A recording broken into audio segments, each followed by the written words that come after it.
খুব সাহস বেড়ে গিয়েছে তোর, তাই না? ডানা গজিয়েছে তোর। কিছু সময়ের ব্যবধানে কাজের মেয়ে থেকে নিজেকে এবারে মালকিন ভাবতে শুরু করেছিস।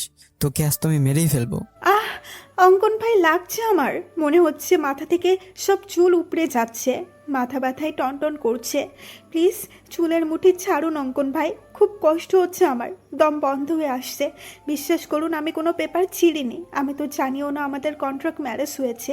গত রাতে আপনি যখন আমার হাতে পেপার ধরিয়ে দিয়ে বলেছিলেন ঝটপট সাইন করে দিতে, ব্যাস আমি কিছু না পড়েই সাইন করে দিয়েছিলাম। তবে এখন বুঝেছি সেই পেপারটা কোনো সাধারণ পেপার ছিল না, ছিল আমাদের বিয়ের কন্ট্রাক্ট পেপার, যেখানে আমাদের সম্পর্কটাই একটা চুক্তির সম্পর্ক, ভিত্তিহীন শুধুমাত্র কাগজের একটা সম্পর্ক টিকিয়ে রাখার জন্য আমি কেন কন্ট্রাক্ট পেপার ছিঁড়ে ফেলার দুঃসাহস দেখাতে যাব? দাদিমা যখন আমাকে আপনার রুমে নিয়ে আসে, তখন বড় বাবাকে আপনার রুম থেকে বের হতে দেখেছি আমি। তুই ঠিক কি মিন করছিস অজান্তা? তুই বলতে চাইছিস ড্যাডি এই কাজ করেছে? দোহাই আপনার, বিশ্বাস করুন আমার কথা, আমি সত্যিই কিছু করিনি। একদম চুপ। আর একটা কথা বলবি তো একদম গুলি করে মাথার খুলি উড়িয়ে দেবো। অঙ্কন চৌধুরীর বউ হওয়ার খুব শখ তোর, তাই না? তুই কি ভেবেছিলি একটা কাগজে নিজের নাম লেখে আর তিন কবল বললেই তুই এবারের কাজের মেয়ে থেকে বাড়ির বউ হয়ে যাবি? মম ড্যাড সুইট হার্টের মতো আমার উপর নিজের রাজত্ব দায়ের করতে পারবি? তোর এই আশা কখনো পূরণ হবে না অজান্তা। তুই ভুলে যাস না তুই এবারের কাজের মেয়ে, আর সারা জীবন কাজের মেয়ে হয়েই থাকবি। তোর মতো নর্দমার কিট অঙ্কন চৌধুরী পায়ের তলায় থাকারও যোগ্য, বুকে নয়। না জানি কার না কার পাপের ফসল মম ডেট আমাদের বাসায় এনেছে, যেন এটা কোনো আশ্রয় কেন্দ্র। ইস, নেম প্লেটে চৌধুরী মঞ্জিল না লিখে আশ্রয় মঞ্জিল লিখে দিলে বেশ ভালোই হতো।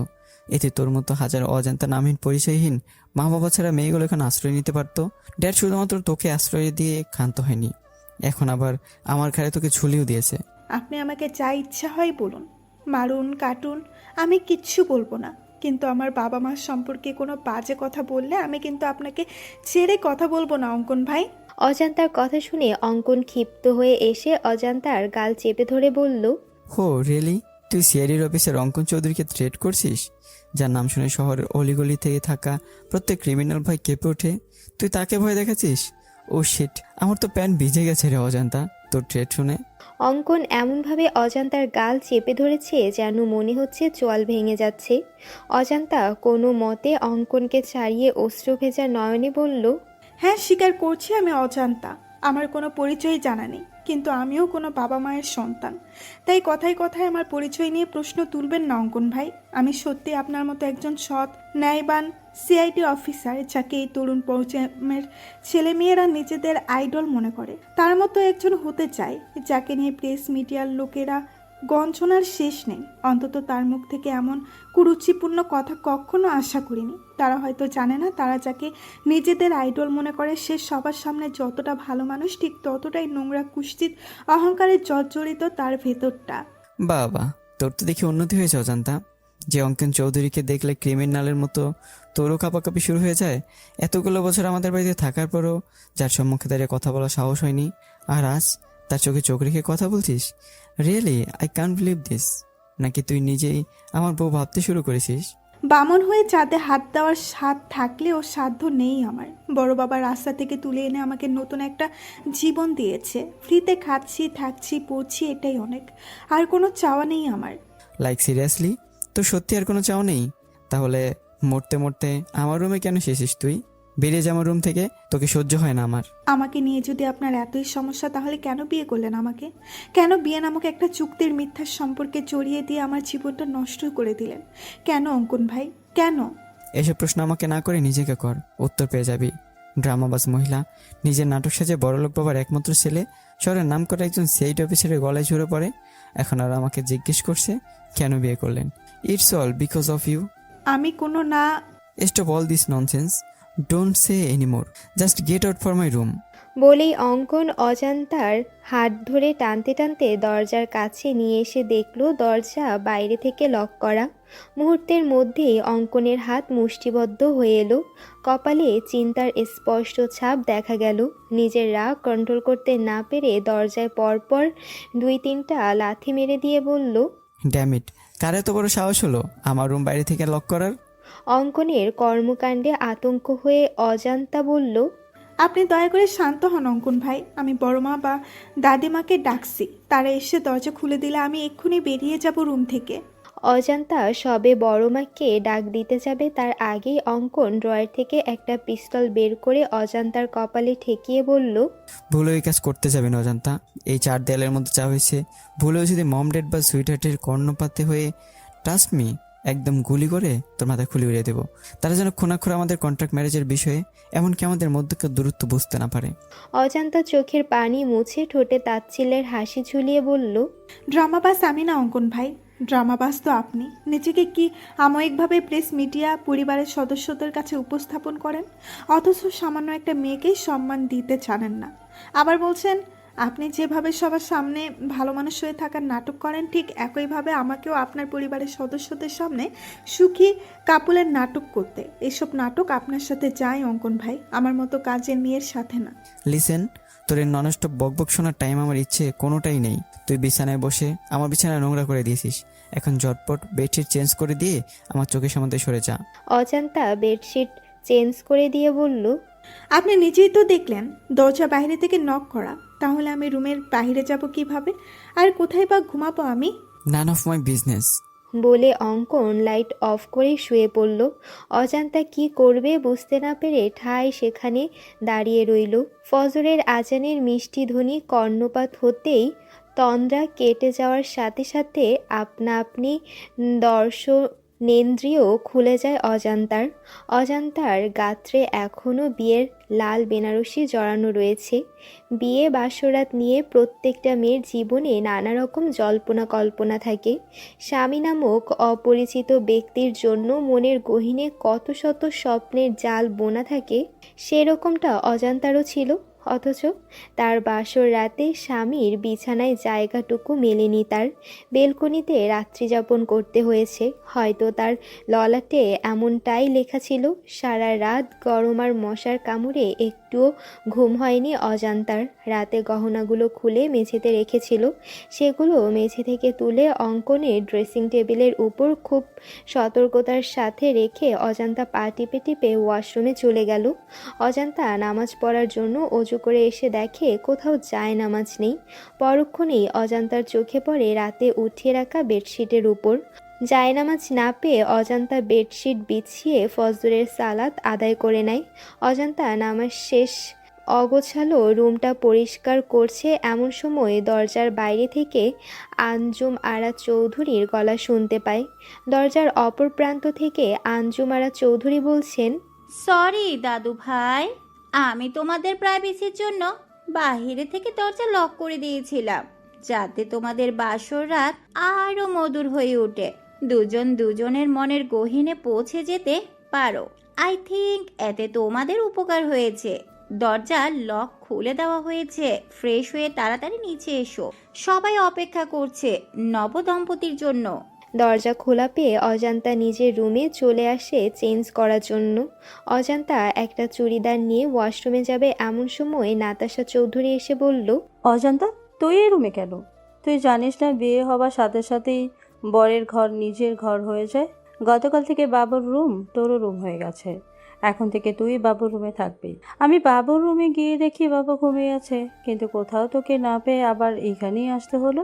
আসলে বড় মা, আমি অঙ্কন ভাইয়ের রুমেই ছিলাম, কিন্তু আমার কাপড় চোপড় সব কিছু এই রুমে রয়েছে, তাই চেঞ্জ করার জন্য এসেছি। তুমি নিচে যাও, আমি এক্ষুনি শাড়ি চেঞ্জ করে চুড়িদার পরিধান করে আসছি।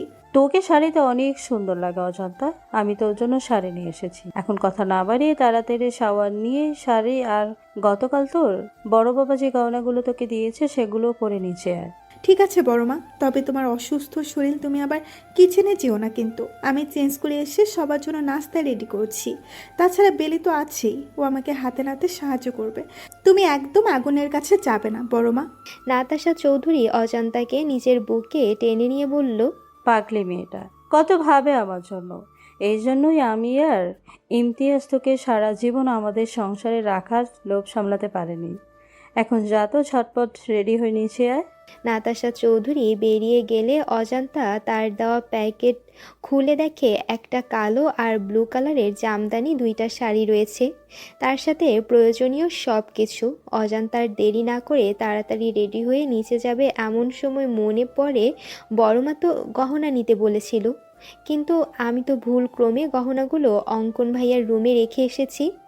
এখন তার রুমে গেলে যদি আবার রাতের মতো বকাঝকা করে, যদি বন্দুক নিয়ে তেড়ে এসে তার বিখ্যাত ডায়লগ দিয়ে বলে, অজান্তা, তুই আবার আমার রুমে এসেছিস কেন?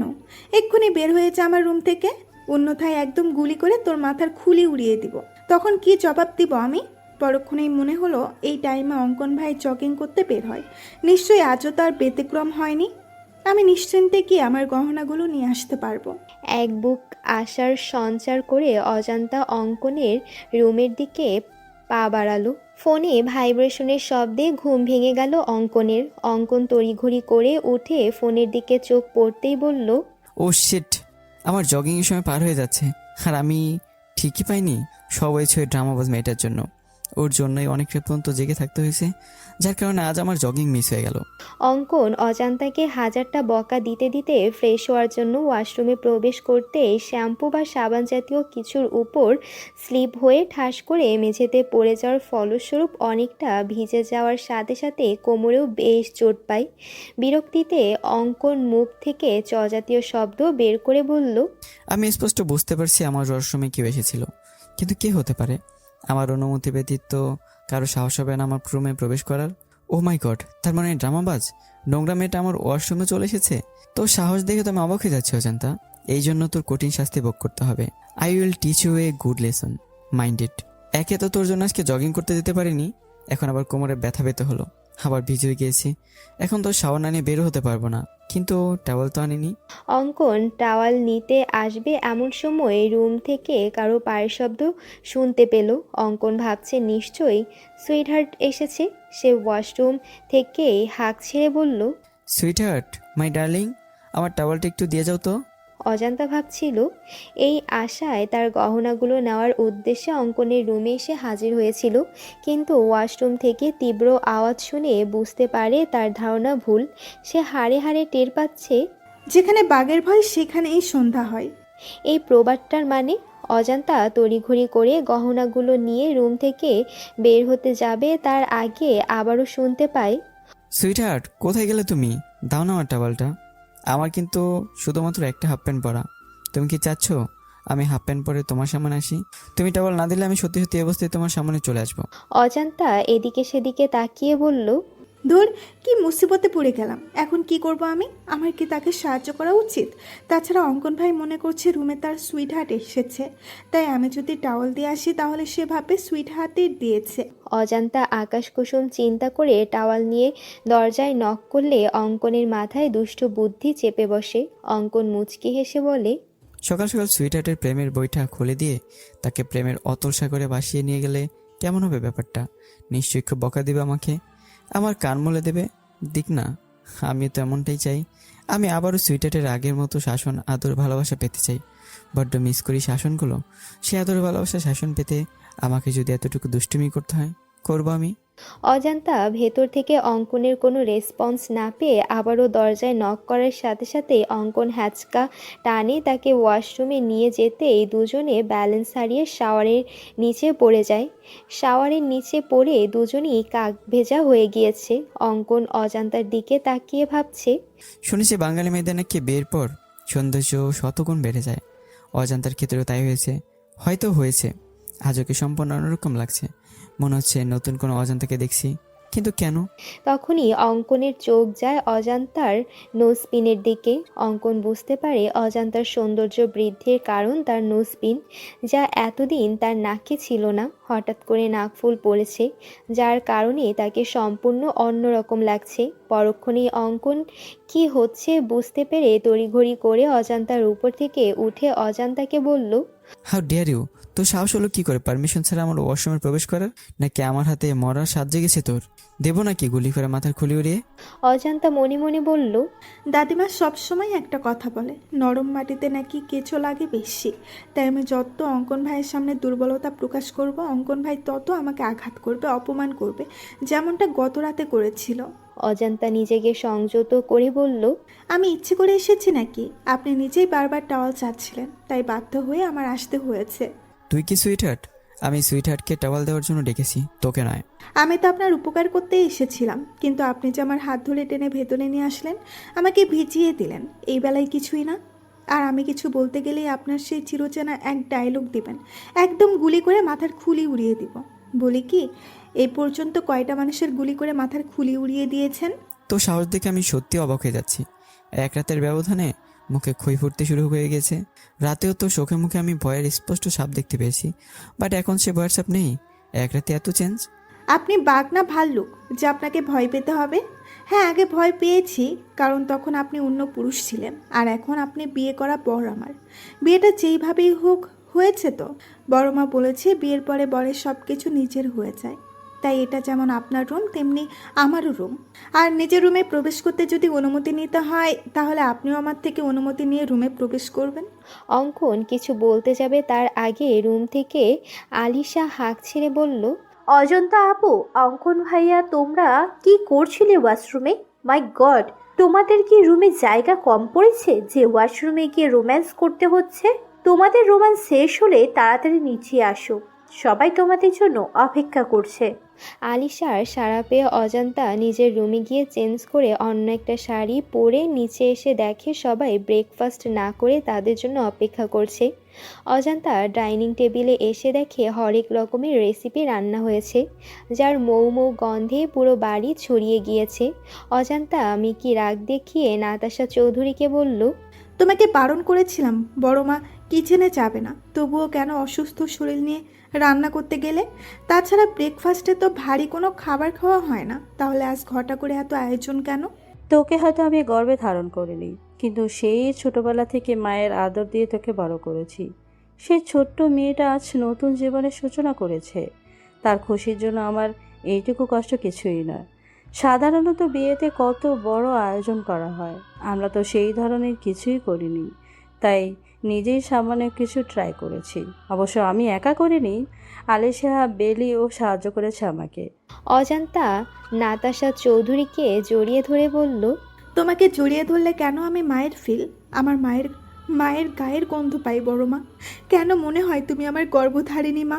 তুই আমার নিজের পেটের মেয়ে, তাই হয়েছে শান্তি। এবার কথা না বাড়িয়ে তাড়াতাড়ি খেতে বস, আমি তোদের 3 জনকেই নিজের হাতে খাইয়ে দেব। কিন্তু বাবু এখনো আসছে না কেন? মম, ওই যে দেখো ভাইয়া চলে এসেছে, এখন তাড়াতাড়ি খেতে দাও তো, খুব ক্ষুধা পেয়েছে। ব্রেকফাস্টে আজ এত এত খাবার খেতে পারবো কখনো ভাবিনি। এসব কিছু হয়েছে অজন্তা আপুর জন্যই, ধন্যবাদ আপু। হয়েছে, আর এত ধন্যবাদ দিতে হবে না।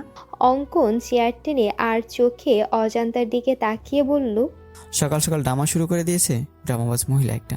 অঙ্কন বসা মাত্রই আঞ্জুমারা চৌধুরী অঙ্কনকে ফিসফিস করে বলল, হোয়াট হ্যাপেন দাদু ভাই?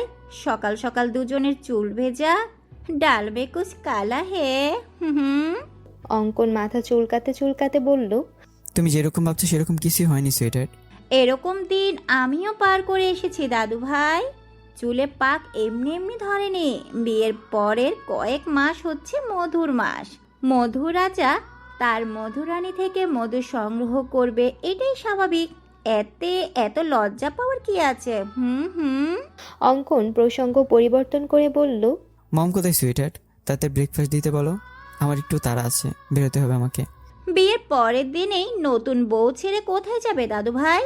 ইনভেস্টিগেশনে যেতে হবে সুইটার। তুমি তো ছুটিতে রয়েছো, তাহলে আবার ইনভেস্টিগেশনে কেন? নতুন নতুন বিয়ে করেছো, কোথায় বউকে একটু সময় দিবা, আদর আহ্লাদ করবা, তা নয় তো সে ছুটছো ইনভেস্টিগেশনে। অন্য অফিসার তো আছে, তারা ঠিক সামলে নেবে। তোমাকে আজ কোথাও যেতে হবে না, গ্রাম থেকে কিছু মেহমান আসবে। বিকেলে ছোটখাটো বৌভাতের অনুষ্ঠানের আয়োজন করা হয়েছে, তুমি কোথাও যাচ্ছ না, ব্যাস। এমনটা হয় না সুইটার, থানায় 4-7টা মিসিং ডায়েরি এসেছে, বাচ্চা নিখোঁজ হওয়ার, যার ইনভেস্টিগেশনের সম্পূর্ণ দায়িত্ব পড়েছে আমাদের সিআইডি টিমের উপর। আর ডিপার্টমেন্টের আমি একজন সিনিয়র সিআইডি অফিসার হওয়া সত্ত্বে আমি হাত পা গুটিয়ে বসে থাকতে পারি না। একটা বড় একটা বাচ্চা নিখোঁজ হচ্ছে এতিমখানা থেকে, আর আমাদের সন্দেহ এতিমখানার সাথে জড়িত কেউ এই কাজ করছে। হয়তো সে বাচ্চা পাচারকারীদের সাথে জড়িত আছে, তাই আরও বাচ্চা মিসিং হওয়ার আগেই আমাদের অপরাধীদের ধরতে হবে। নাতাশা চৌধুরী কিচেন থেকে পায়েসের বাটি নিয়ে আসছিল ডাইনিংয়ের দিকে। এমন সময় এতিমখানার কথা শুনে অঙ্কনকে জিজ্ঞেস করল, কোথায় যাবে বাবু? তুই না ছুটি নিলি? কুসুমপুর এতিমখানায় মম। কুসুমপুর এতিমখানার কথা শুনে নাতাশা চৌধুরীর হাত থেকে পায়েসের বাটি নিচে পড়ে বাটিতে থাকা পায়েস মেঝেতে ছড়িয়ে ছিটিয়ে যায়। তুমি শুধু শুধু টেনশন করছো বৌমা। তুমি যে রকম ভাবছো সেরকম কিছুই হবে না, দেখো। আম্মা, কুসুমপুর এতিমখানায় গিয়ে যদি বাবুর অতীত আর সামনে চলে আসে, বাবু যদি ওর নিজের সম্পর্কে সবটা জেনে যায়, আর যদি আমাদের ভুল বুঝে দূরে সরে যায়, তখন কী নিয়ে বাঁচবো আমি? তুমি অযথা টেনশন করছো। তাছাড়া তুমি কোনো অন্যায় তো করোনি। তোমার প্রয়োজন ছিল একটা সন্তানের, আর দাদু ভাইয়ের প্রয়োজন ছিল একটা পরিবার। মা বাবা দাদু ভাই একটা পরিবার পেয়েছে, তুমি পেয়েছো একটা সন্তান। যদিও তুমি দীর্ঘ 8 বছর পরে একটা মৃত সন্তান জন্ম দিতে সক্ষম হয়েছিলে, কিন্তু সে তো আর পৃথিবীর আলো দেখতে পারেনি। না আম্মা, আমি মৃত সন্তান জন্ম দিইনি। যদিও চেক আপ করে আমাকে বলা হয়েছিল আমার ছেলে সন্তান হবে, কিন্তু আমার স্পষ্ট মনে আছে যখন আমার গান ছিল আমি কন্যা সন্তানের কান্নার আওয়াজ পেয়েছিলাম, অর্থাৎ আমি কন্যা সন্তানের জন্ম দিয়েছিলাম। কিন্তু যখন আমার জ্ঞান ফিরে আসে, নার্স আমার কাছে একটা মৃত ছেলে সন্তান দেয় আর বলে আমি মৃত সন্তান জন্ম দিয়েছি। আমি আগেও আপনাদের বলেছি আম্মা, কিন্তু আপনারা কেউ আমার কথা বিশ্বাস করেননি। উল্টো আমাকে সন্তান হারানোর বেদনা মানসিক রোগী বলেছেন। বিশ্বাস করেন আম্মা, আমার সত্যি মেয়ে হয়েছিল, কিন্তু জানি না কার নজর লেগেছিল আমার মেয়ের উপর, আমার পরিবারের উপর। তারা আমার মেয়েকে সরিয়ে তার জায়গায় একটা মৃত ছেলে সন্তান দিয়ে দিল। আর ইমতিয়াজ তো ভেবেছিল আমি হয়তো 8 বছর পরে কোনো মৃত সন্তান মেনে নিতে পারেনি, তাই উল্টাপাল্টা বকেছি, যার কারণে ইমতিয়াজও আমার মেয়েটার কোনো খোঁজ নেয়নি। বলে কান্নায় ভেঙে পড়ল নাতাশা চৌধুরী। এখন আর এসব বলে কি লাভ বৌমা? যা হবার হয়েছে। এখন বেশি কিছু না বকে তুমি একটু বিশ্রাম নাও। অঙ্কন আর তার টিমের সদস্যরা 5 মিনিট আগে কুসুমপুর এতিমখানায় এসে পৌঁছেছে। এতিমখানায় প্রায় 300 থেকে 400 বাচ্চা রয়েছে, যার পরিচালনায় দায়িত্ব নিয়েছেন স্থানীয় এলাকার চেয়ারম্যান রওনক হোসেন, এবং তার সাথে কিছু ফাউন্ডেশন যুক্ত রয়েছে, যা থেকে এতিমখানার বাচ্চাদের জন্য বিভিন্ন অনুদান, আর্থিক সহায়তা প্রদান করা হয়। একে একে যখন 4টা বাচ্চা নিখোঁজ হয়ে যায়, তখন রওনক হোসেন নিজে থানায় গিয়ে মিসিং ডায়েরি করে আসে। অঙ্কন এসে রওনক হোসেনকে জিজ্ঞেস করলো, আচ্ছা চেয়ারম্যান সাহেব, এসব হলো কিভাবে? 4টা বাচ্চা কি একসাথে নিখোঁজ হয়েছে নাকি আলাদা আলাদাভাবে? স্যার, আমি চেয়ারম্যান মানুষ, আমার নানান কাজে ব্যস্ত থাকতে হয়। আমি শুধু মাত্র এতিমখানার পরিচালনা করি, কিন্তু বাচ্চাদের দেখাশোনা করে রহমত চাচা। রহমত চাচা অনেক বিশ্বস্ত একজন লোক, অনেক আগে থেকে এখানে রয়েছেন। অর্থাৎ আমার আগে থেকেই এতিমখানায় পরিচালনা করত আমার বাবা। রহমত চাচা তখন থেকেই এইখানে রয়েছে। 2 দিন আগে রহমত চাচা আমাকে ফোন করে বলে যে সাব্বির নামের একটা ছেলেকে অনেকক্ষণ যাবৎ দেখতে পারছে না। পরে নাকি বেলা জানায় সকাল 10টা নাগাদ সাব্বিরের দূরসম্পর্কের কোন মামা এসে সাব্বিরকে নিয়ে গিয়েছে, তবে বিকেলের মধ্যে এসে সাব্বিরকে আবার দিয়ে যাবে। কিন্তু সাব্বির আর ফিরে আসেনি। বিকেল গড়িয়ে সন্ধ্যা হয়ে যায়, কিন্তু সাব্বির আসে না। আর সবাই যখন সাব্বিরকে খুঁজতে ব্যস্ত হয়ে পড়ে, তখন আলিফ নামের ছেলেটাও নিখোঁজ হয়ে যায়। 1 মিনিট চেয়ারম্যান সাহেব, এই বেলাকে? অঙ্কনের কথা শুনে পাশ থেকে একটা মধ্যবয়সী মহিলা বলে উঠল, আমি করছি সাহেব, এই অবেলা 1 নাম্বারের কুটনি বেডি। একজনের কথা অন্যজনের কাছে লাগানো ওর কাজ। বেয়াদব একটা মহিলা, ওর মধ্যে কোনো শিক্ষা দীক্ষা নাই, আছে খালি কুটনামি করার গুণ। ওই কুটনামির জন্যই ওর বড় ওরে তালাক দিছে, তাই এখন এই এতিমখানায় আসে উঠছে। এতিমখানার রান্দার কাম করে ওই কুটনি বেটি। আমার মনে হচ্ছে ওই কুটনি বেটি নিশ্চয়ই এই কাজের লগে জড়িত আছে। ওই বেডি ওই ফুলের মতন বাচ্চাগুলোরে গায়েব করছে। কিন্তু তুমি কে? আমি রেশমি সাহেব। আমি আগে এই এতিমখানার রান্দার কাম করতাম, কিন্তু ওই বেলার কুটনি উড়ে এসে জুড়ে বইছে। কে কুটনি আর কে শুটনি সেটা আমরা ঠিকই বের করে নেব। তোমরা এইটা বলো যে কুটনি, সরি, এই বেলা কে কোথায় পাবো? চেয়ারম্যান সাহেব বলল, স্যার, ওই বেলা এখানেই থাকে, তবে আজ সকাল থেকে ওকে কোথাও দেখতে পারছি না। আমি কইছিলাম না সাহেব, ওই কুটনি বেলা এর সাথে জড়িত। আপনারা আসবেন জানতে পারে হয়তো কোনো হানে ঘাপটি মেরে বসে আছে। আপনি খালি একবার আমারে হুকুম দেন সাহেব, আমি ওই কুটনির চুলের মুঠি ধইরা টাইনা নিয়ে আসবনি। তাহলে তো তুমি নিশ্চয়ই জানো বেলা কোথায় গেছে। এখন ঝটপট বলে দাও তো বেলা কোথায়? রেশমি আমতা করে বলল, না না সাহেব, আমি কিছু জানি না। ওই রাগের বশে এত কিছু কয়ে ফেলছি সাহেব। বুঝতে পেরেছি, বেলার প্রতি অনেক ক্ষোভ জমে আছে তোমার। আমার চোর অপবাদ দিয়ে বেলা আমার জায়গা দখল করছে সাহেব।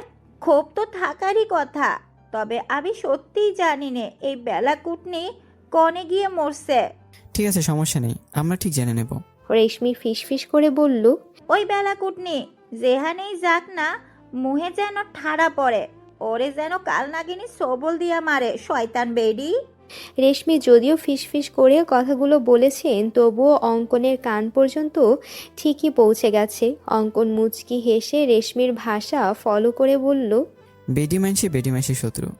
আজ বিকালে ছোটোখাটো বৌভাতের অনুষ্ঠানের আয়োজন করার কথা ছিল, কিন্তু অঙ্কন না থাকায় অনুষ্ঠান ক্যান্সেল করা হয়েছে। অজান্তা অঙ্কনের বেলকনিতে দাঁড়িয়ে রয়েছে, এমন সময় দেখে বেলি তার সমস্ত জিনিসপত্র অঙ্কনের রুমে নিয়ে এসেছে, যা দেখে অজান্তা অনেকটা অবাক হয়ে জিজ্ঞেস করলো, এ কি বেলি, তুমি আমার সব জিনিসপত্র অঙ্কন ভাইয়ের রুমে নিয়ে এসেছো কেন? আমি বলেছি। পাশ থেকে নাতাশা চৌধুরী বলল, এখন থেকে তোর সবকিছু এখানেই থাকবে। নে, তোর কাপড় চোপড় আলমারিতে গুছিয়ে রাখ। বড় মা, কি হয়েছে তোমার? তোমাকে এমন লাগছে কেন? চোখ ফোলা, নাক লাল হয়ে আছে, নিশ্চয়ই অনেক কান্না করেছো। কিন্তু কেন বড় মা? তোমাকে মাঝে মাঝে দেখি লুকিয়ে লুকিয়ে কান্না করো। কিসের এত কষ্ট তোমার বড় মা? বলো না বড় মা, তোমার কষ্টে আমার ভালো লাগে না, আমার কলিজা ছিঁড়ে বেরিয়ে আসতে চাই। বলো না বড় মা, কি হয়েছে তোমার? নাতাশা চৌধুরী কোনো কথার উত্তর না দিয়ে চুপচাপ রুম থেকে বেরিয়ে আসে। অজান্তা চোখের পানি মুছে তার কাপড় চোপড় আলমারিতে গুছিয়ে রাখছে, এমন সময় একটা ছবির দিকে চোখ পড়তেই থমকে যায় অজান্তা ছবিটা হাতে নিয়ে বলে, আরে, এটা তো আমার নিজেরই ছবি। অজান্তা ভালো করে লক্ষ্য করে দেখে শুধু একটা না, হাজারটা ছবি, যেগুলো দেখে বোঝা যাচ্ছে ছবিগুলো লুকিয়ে তোলা হয়েছে। অজান্তা ভাবছে, অঙ্কন ভাইয়ের আলমারিতে আমার ছবি, তাও আবার লুকিয়ে রাখা হয়েছে, কিন্তু কেন? অঙ্কন ভাই তোমার নিজের ছেলে না, তার সাথে তোমার রক্তের কোনো সম্পর্ক নেই, তাই না বড় মা? কি সব আবল তাবল বকছিস অজান্তা? বাবু আমার নিজের ছেলে, তোকে এসব কথা কে বলছে? এই কাগজটা, জানো এটা কিসের কাগজ? জন্ম নিবন্ধনের কাগজ, যেখানে অঙ্কন ভাইয়ের নামের জায়গা অঙ্কন চৌধুরী নয়, অঙ্কন তালুকদার দেওয়া। আর বাবা তুহিন তালুকদার, আর মা নাজমা তালুকদার। আজ যখন তুমি আর দাদিমা গল্প করেছিলে তখন সবটা শুনেছি আমি, তখনই আমার মনে সন্দেহ জাগে। আর এই লকারের সমস্ত জিনিস অঙ্কন ভাইয়ের, সেটা আমি আগে থেকেই জানতাম। তাই তুমি যখন ঘুমিয়েছিলে আমি লুকিয়ে তোমার থেকে চাবি নিয়ে এই তালাবদ্ধ ঘরে এসেছিলাম। ব্যাস, এখানে এসে দুধ কা দুধ, পানি কা পানি হয়ে গেল। আমার সমস্ত সন্দেহ দূর হয়ে গেল। এরপরও তুমি নিশ্চয়ই বলবে না যে অঙ্কন ভাই তোমার নিজের ছেলে? হ্যাঁ, বাবুর সাথে আমার রক্তের কোনো সম্পর্ক নেই, কিন্তু নিজে জন্ম না দিলে কি মা হওয়া যায় না? সেই ছোটবেলা থেকে বাবুকে আমি মাতৃ স্নেহে দিয়ে বড় করেছি। আমি ভাবতেও পারি না বাবু আমার রক্ত নয়। কিন্তু তুমি বড় বাবা চাইলেই তো অঙ্কন ভাইকে দত্তক নিতে পারতে। তোর বড় বাবার সাথে আমার রিলেশন করে বিয়ে হয়, যা তোর দাদু মানলেও দাদিমা মেনে নিতে পারেনি। পরে সে শর্ত দেয়, আমি যদি বিয়ের বছরই তার বংশের প্রদীপ জ্বালাতে পারি তাহলে সে আমাকে মেনে নেবে, আমাকে ছেলে সন্তানের জন্ম দিতে হবে। কিন্তু 7 বছর চেষ্টার পরেও কোনো সন্তানের মুখ দেখাতে পারিনি আমি। কত ডক্টর কবিরাজ দেখিয়েছি, কিন্তু দিন শেষে শূন্য হাতে ফিরেছি। অবশেষে 8ম বছরে আল্লাহ আমার দিকে মুখ তুলেছেন। আমি কনসিভ করি, কিন্তু প্রচণ্ড অসুস্থ হয়ে পড়ি। সম্পূর্ণ বেড রেস্টে থাকতে হয়েছিল। যেদিন আমার ডেলিভারি ডেট ছিল সেদিন হঠাৎ ইমতিয়াজদের জরুরি একটা কাজ পড়ে যায়। অবশ্য ইমতিয়াজ যেতে চায়নি, আমি আম্মার উপর ভরসা করে ইমতিয়াজকে জোর করে পাঠিয়েছিলাম। এইটুকু বলে থামলেন নাতাশা চৌধুরী। তারপর কি হলো বড় মা? আমাকে ওটিতে নেওয়া হলো। আমার মেয়ে হয়েছিল, কিন্তু আমাকে বলা হয়েছিল আমার ছেলে সন্তান হয়েছে, তবে জীবিত নয়, মৃত সন্তান। প্রচণ্ড ভেঙে পড়ি আমি। কিছুদিন পরে যখন সুস্থ হই তখন ডাক্তার জানিয়ে দেয় আমি কখনো মা হতে পারবো না। কথা শুনে তো দাদিমা ইমতিয়াজকে বলে আমাকে ডিভোর্স দিতে, কিন্তু ইমতিয়াজ আমাকে ডিভোর্স দেয় না। এতে আম্মা ইমতিয়াজের উপরও রেগে যায়। তারপর? আমরা কুসুমপুর এতিমখানার সন্ধান পাই। সেখানে গিয়ে বাবুকে মনে ধরে আমার, আমি তাকে দত্তক নিতে চাই, কিন্তু তো দাদিমা নিতে নারাজ ছিল। তার এক কথা, দত্তক নিলে ওই ছেলের ঠাঁই হবে না চৌধুরী মঞ্জিলে। আমার কথা অনুযায়ী বাবুকে দত্তক নিতে পারি না। বাবু তখন বাচ্চা ছেলে ছিল, কিছু বোঝার বয়স হয়নি তখন। ও জানে আমরাই ওর বাবা মা, কিন্তু এইখানেই থেমে থাকিনি। বাবুকে চৌধুরী মঞ্জিলে আনার পর এতটুকু বাচ্চাকে বারবার প্রাণে মেরে ফেলার চেষ্টা করে হয়েছে। কে বা কারা এমন করেছে আমরা বুঝতেও পারিনি। পরে অনেক চিন্তা ভাবনা করে বাবুকে কানাডা পাঠিয়ে দেই আমার বোনের কাছে। আর বাবু বিডিতে ফেরার সময় তো তুই চৌধুরী মঞ্জিলে ছিলি। এর পরের ঘটনা তো অজানা নয়। হ্যাঁ, কিন্তু একটা বিষয় আমি কিছুতেই বুঝতে পারছি না। কোন বিষয়? স্কুল কলেজে ভর্তি হওয়ার সময় তো বিভিন্ন কাগজপত্র লাগে, যেখানেও অঙ্কন ভাই তার আসল বাবা মার নাম দেখেনি। আমরা টাকা দিয়ে নকল কাগজপত্র বানিয়েছিলাম, যেখানে আমার আর তোর বড় বাবার নাম ছিল। তোর কাছে একটা অনুরোধ, তুই বাবুকে এই বিষয়ে কিচ্ছু বলবি না। কিছু কথা না হয় অজানাই থাক। তুমি চিন্তা করো না বড়মা, আমি অঙ্কন ভাইকে কখনো এই বিষয়ে কিচ্ছু বলবো না। নাতাশা চৌধুরী অজান্তার কপালে চুমু দিয়ে বলল, লক্ষ্মী মেয়ে আমার। রাত 11টা বেজে গিয়েছে, এখনো বাবু ফিরলো না। ফোনটাও বন্ধ বলছে। জানি না কোথায় আছে এই ছেলেটা। তুমি শুয়ে পড়ো বড়মা, আমি আছি তো। আমি অপেক্ষা করছি অঙ্কন ভাইয়ের জন্য। ঠিক আছে, তুই খেয়ে নে, আর বাবু আসলে খাবার দিস। হ্যাঁ রে বাবা, দিব।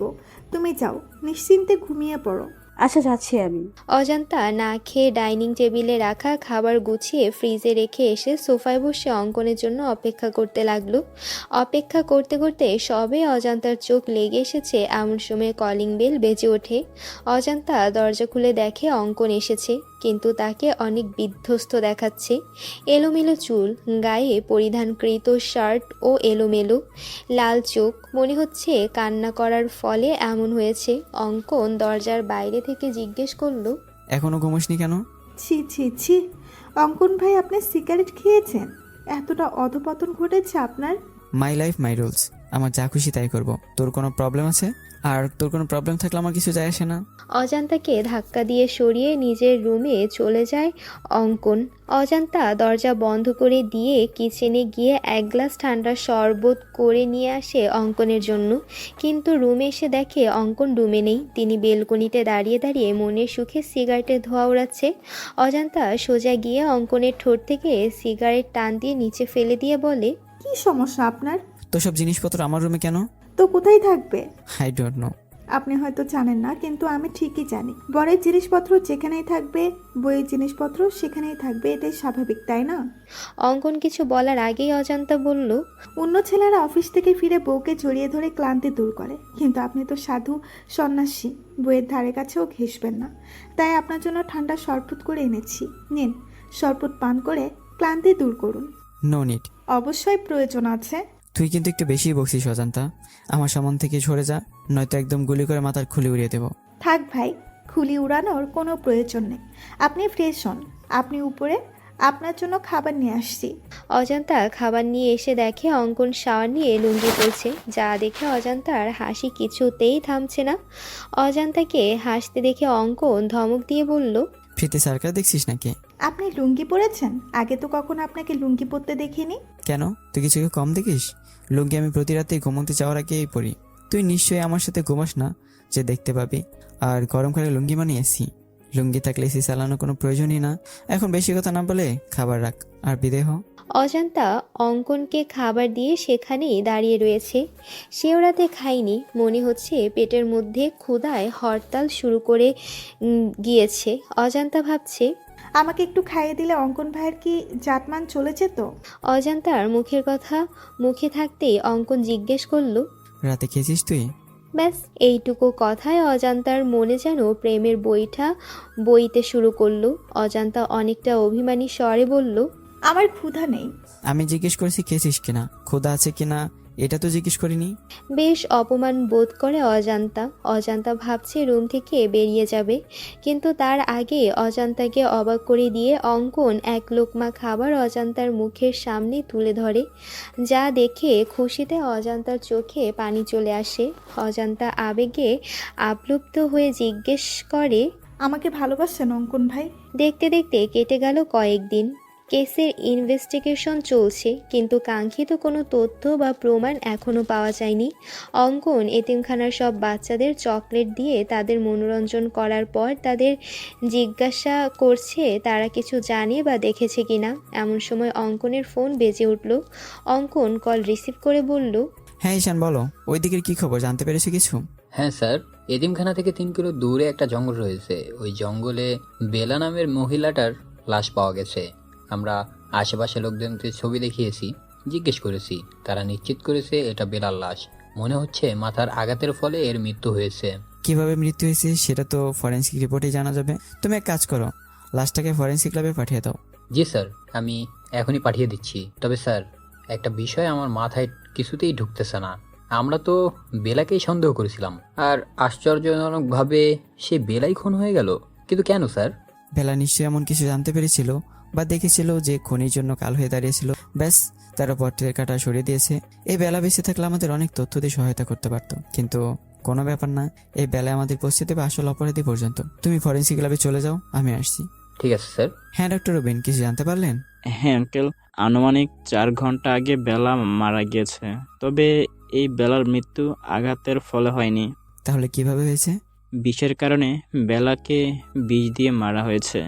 এই দেখো ওর ঠোঁট, গলা কেমন নীল হয়ে গিয়েছে। আমি হয়তো খুনিকে এটাই বলতে পারবো না, কিন্তু বেলাকে বিষ কে দিয়েছে সেটা বলতে পারবো। ডক্টর রবিনের কথা শুনে ঈশান বলল, কিভাবে স্যার? এই যে এই পানির বোতলটা যেটা বেলার লাশের কাছে পড়েছিল, আমি এই বোতলে দুজনের ফিঙ্গারপ্রিন্ট পেয়েছি।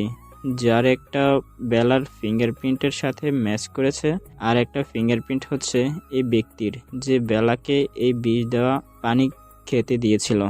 অঙ্কন বলল, এবার আমার কাছে বিষয়টা একদম পানির মতো পরিষ্কার হয়ে গেল।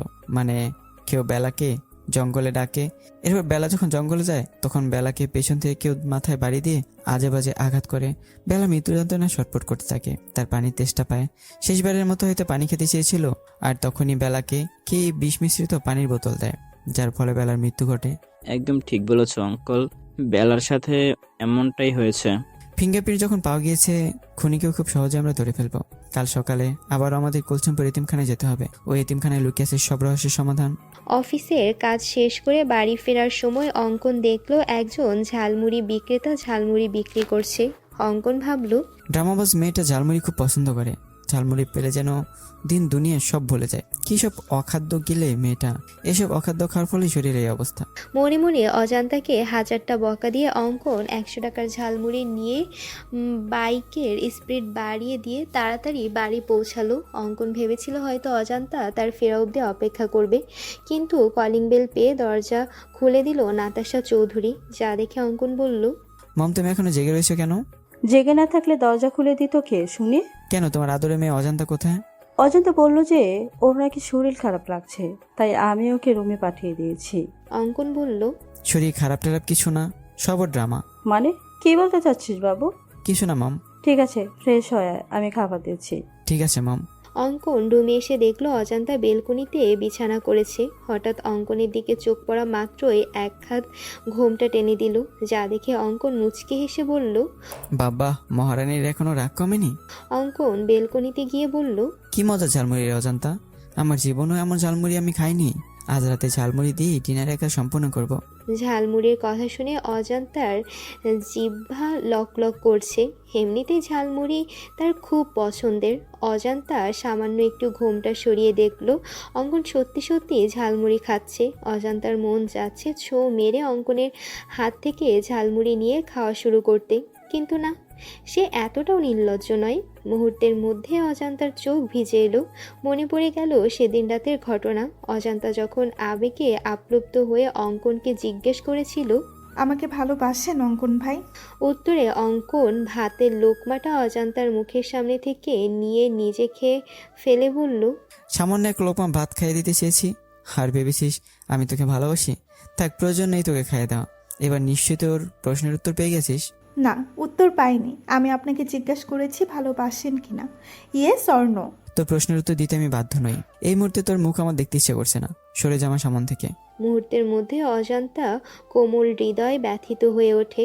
অজান্তা টলমল চোখে বলল, ঠিক আছে, দেখতে হবে না আমার মুখ আপনাকে। এরপর থেকে অজান্তা অঙ্কনকে এড়িয়ে চলছে, তার সামনেও আসছে না। ভুলবশত চোখাচোখি হয়ে গেলে তৎক্ষণাৎ ঘোমটার আড়ালে নিজেকে লুকিয়ে রাখছে। পুরনো কথা মনে করে ঘোমটার আড়ালে চোখের পানি মুছে নিল অজান্তা, যা অঙ্কনের চোখ এড়ালো না। অঙ্কন অজান্তাকে শুনিয়ে শুনিয়ে বলল, কেউ তো আর ঝালমুড়ি খাচ্ছে না, খেয়াল করা, আমি নিজেই সবটা খেয়ে ফেলি। অঙ্কনের কথা শুনে অজান্তা সমস্ত লাজ লজ্জা ভুলে ছোঁ মেরে অঙ্কনের হাত থেকে ঝালমুড়ি নিয়ে দিল এক দৌড়, যা দেখে অঙ্কন হো হো করে হেসে উঠল। রাত 11টা। অজান্তা ঘুমানোর জন্য বেলকনিতে বিছানা ঠিকঠাক করে ঘুমানোর প্রস্তুতি নিচ্ছে, এমন সময় অঙ্কন বেলকনিতে উপস্থিত হয়। অঙ্কনকে দেখা মাত্র হায় আল্লাহ বলে অজান্তা মাথায় ঘোমটা টেনে নিজেকে আড়াল করে নেয়।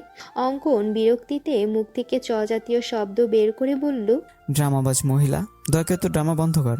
এমন ভাব করছিস যেন তোর সামনে স্বয়ং তোর ভাসুর এসেছে, তাকে দেখে নিজের ঘোমটার আড়ালে নিয়ে গেছিস। আপনি নিজেই বলেছেন আপনাকে যেন আমার মুখ না দেখায়, তার জন্যই এই অভিনয় পদ্ধতি অবলম্বন করতে হয়েছে। এতে আপনার সমস্যা কোথায় আমি বুঝতে পারছি না। তাছাড়া আপনার এখানে কি চাই? তোকে মানে এখানে তো শুতে হবে না, বিছানায় চল।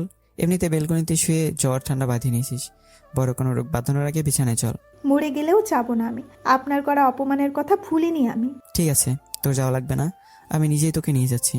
বলে অঙ্কন অজান্তাকে কোলে তুলে নেয়। ফজরের আজানের মিষ্টি ধ্বনি কর্ণপাত হতে ঘুম হালকা হয়ে গেল অজান্তার মনে হচ্ছে সে কোনো শক্ত পাথর ব্যবহার করেছে তার বালিশ হিসেবে। পরক্ষণেই অজানা বুঝতে পারে তার বালিশ হিসেবে ব্যবহৃত জিনিসটা কোনো পাথর নয়, স্বয়ং তার বর সিআইডি অফিসার অঙ্কন চৌধুরীর বুক। তখনই অজান্তার মনে পড়ে যায় রাতের ঘটনা। অজান্তা বিছানায় আসবে না বলতে অঙ্কন তাকে কোলে তুলে নেয়।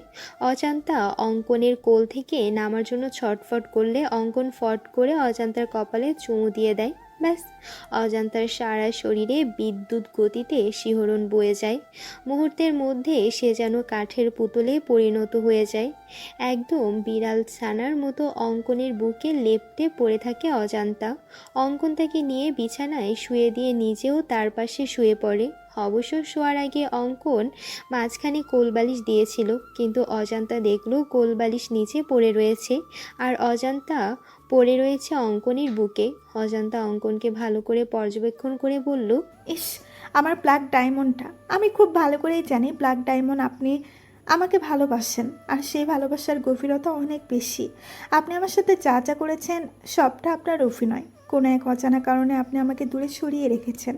আমার মতো আপনারও প্রেমের বইটা অনেক আগেই খুলেছে, আর খুব শীঘ্রই আপনি নিজের মুখে বলবেন, হ্যাঁ অজান্তা, তোর মতো আমারও প্রেমের বইটা গেছে খুলে।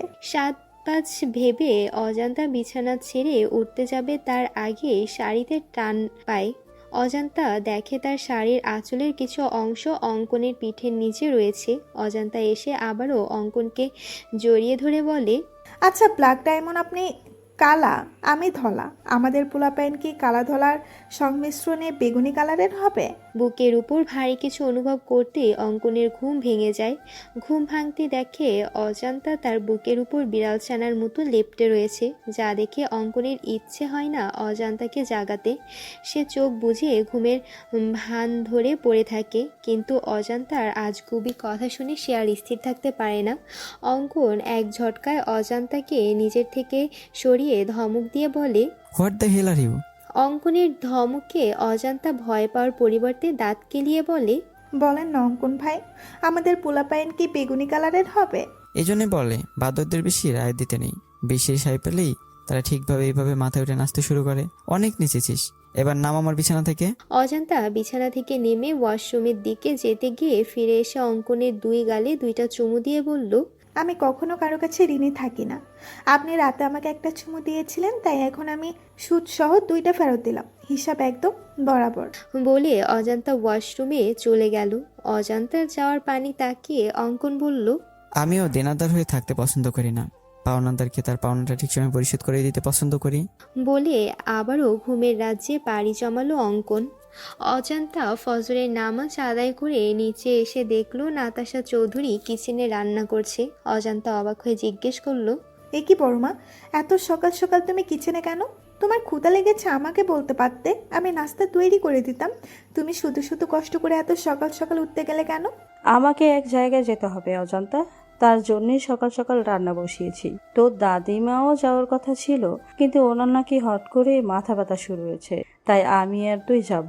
তুই দাঁড়িয়ে না থেকে আমার কাছে হাত লাগা, আবার বিকালের মধ্যে ফিরতে হবে তো। ঠিক আছে বড় মা, বলো কি করতে হবে আমাকে? তুই ছোলার ডালটা ধুয়ে প্রেসার কুকারে দিয়ে দে। আমি লুচির জন্য ময়দা মেখে রাখি। বাবু কিছুদিন থেকে লুচি আর ছোলার ডাল খেতে চাচ্ছে, তাই ভাবলাম আজ বাবুর পছন্দের লুচি আর নারকেল দিয়ে ছোলার ডাল করি। ঠিক আছে বড় মা, তাহলে আজকে সকালের নাস্তা একদম জমে ক্ষীর হবে, তোমার হাতের লুচি আর ছোলার ডাল। উফ, এখনই জিভে পানি এসে গেছে। হয়েছে, এত আলু দিতে হবে না। অজান্তা আর নাতাশা চৌধুরী রান্না করছে এমন সময় সেখানে বেলি উপস্থিত হয়। বেলিকে দেখে নাতাশা অজান্তাকে বলল, তুই এখন যা, রেডি হয়ে নে, রান্না প্রায় শেষ হয়ে এসেছে, বাকিটা আমি আর বেলি করে নিচ্ছি। ঠিক আছে বড় মা। মম, সকাল সকাল সাজগুজ করে কোথাও যাচ্ছ নাকি? হ্যাঁ বাবু, তোর বিথি আন্টিকে চিনিস না? হ্যাঁ, কি হয়েছে বিথি আন্টির? ওনাকে 2 দিন আগেই সিঁড়ি থেকে পড়ে গিয়ে মাথায় বাজেভাবে আঘাত পেয়েছে, হসপিটালে ছিল, এখন নাকি একটু সুস্থ, তাই বাড়িতে রেখে ট্রিটমেন্ট করা হচ্ছে। ঠিক আছে, যাও তাহলে দেখে আসো তোমার বান্ধবীকে। বলছিলাম কি বাবু, তুই কি গাড়ি করে যাবি? না মম, গ্রামে ছোট রাস্তা, গাড়ি যায় না, বাইকে করে যাব। কেন, কি হয়েছে মম? তোর ড্যাড গাড়ি নিয়ে বেরিয়েছে, এখন আমরা কিভাবে যাব বুঝতে পারছি না। এক কাজ করো মম, বাসে করে চলে যাও। আমিও বাসে করে যাব ভাবছিলাম, কিন্তু অজান্তা তো বাসে জার্নি করতে পারে না, মেয়েটার মাথা ঘোরায়, বমি পায়, ওর জন্যই তো, না হলে আমার কোনো সমস্যা ছিল না। অজান্তা যাবে? বলতে অঙ্কনের চোখ যায় সিঁড়ি বেয়ে নেমে আসা নববধূর দিকে।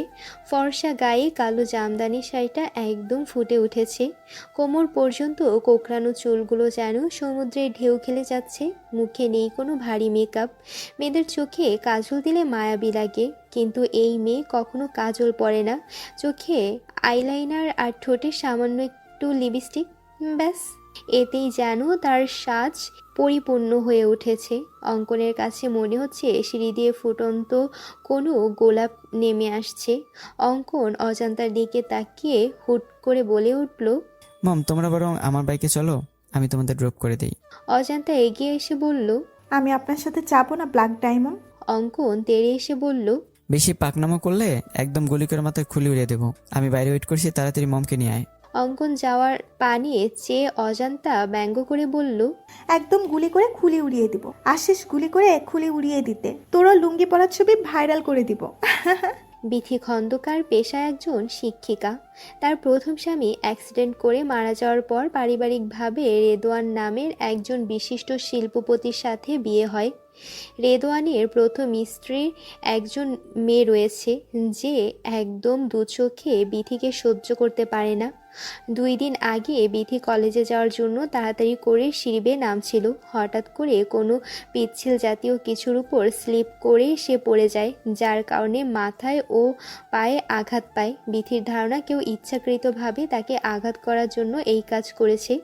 যদিও সে জানে এই কাজ করেছে কে, তবুও কিছু না বলে মুখ বুঝে সবটা সহ্য করে নিয়েছে। বিথি এখন একটু অসুস্থ, যার কারণে বাসায় নিয়ে আসা হয়েছে। তুলি নামের এক নার্সকে রাখা হয়েছে তার দেখভালের জন্য। তুলি তাকে মেডিসিন দিচ্ছে। এমন সময় কলিং বেল বেজে ওঠে। কলিং বেলের আওয়াজ শুনে বিথি বলল, নিশ্চয়ই কাজের মাইয়াটা এসেছে। বিথি উঠতে গেলে তুলি বলল, আরে আরে ম্যাম, আপনি উঠছেন কেন? এখনো পরিপূর্ণভাবে সুস্থ হননি আপনি। আপনি শুয়ে থাকুন, আমি গিয়ে দেখছি কে এসেছে। তোমাকে রাখা হয়েছে আমার দেখভালের জন্য, তুমি বাসার কাজ করবে, এটা কেমন দেখায়?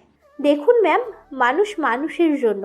আমি যদি এতটুকু আপনার জন্য না করতে পারি তাহলে কেমন মানুষ আমি? ঠিক আছে, তাহলে এই খাবারটাও নিয়ে যাও, আমি আর খেতে পারছি না। তুমি বরং খাবারটা বাহিরের ডাস্টবিনে ফেলে দিও, না হলে রেদওয়ান এসে বকাঝকা করবে। কেন, খাবার না খেয়ে রেখে দিয়েছি এই জন্য। ঠিক আছে ম্যাম। তুলি এক হাতে খাবারের প্লেট নিয়ে অন্য হাতে দরজা খুলে নাতাশা চৌধুরীকে দেখা মাত্রই চমকে ওঠে, যার ফলে তার হাতে রাখা খাবারের প্লেট নিচে পড়ে যায়। নাতাশা চৌধুরী অবাক হয়ে জিজ্ঞেস করলো, একই মেয়ে, কি হলো তোমার? আমাকে দেখে এভাবে চমকে উঠলো কেন? চিনো আমাকে? তুলি তৎক্ষণাৎ নাতাশা চৌধুরীর পা জড়িয়ে ধরে বলল, আমাকে ক্ষমা করে দিন ম্যাম, আমি আপনার সাথে অনেক বড় অন্যায় করেছি। কিন্তু কথায় আছে না, পাপ কখনো বাপকেও ছাড়ে না। আমার ক্ষেত্রেও ওই সেই রকমই হয়েছে।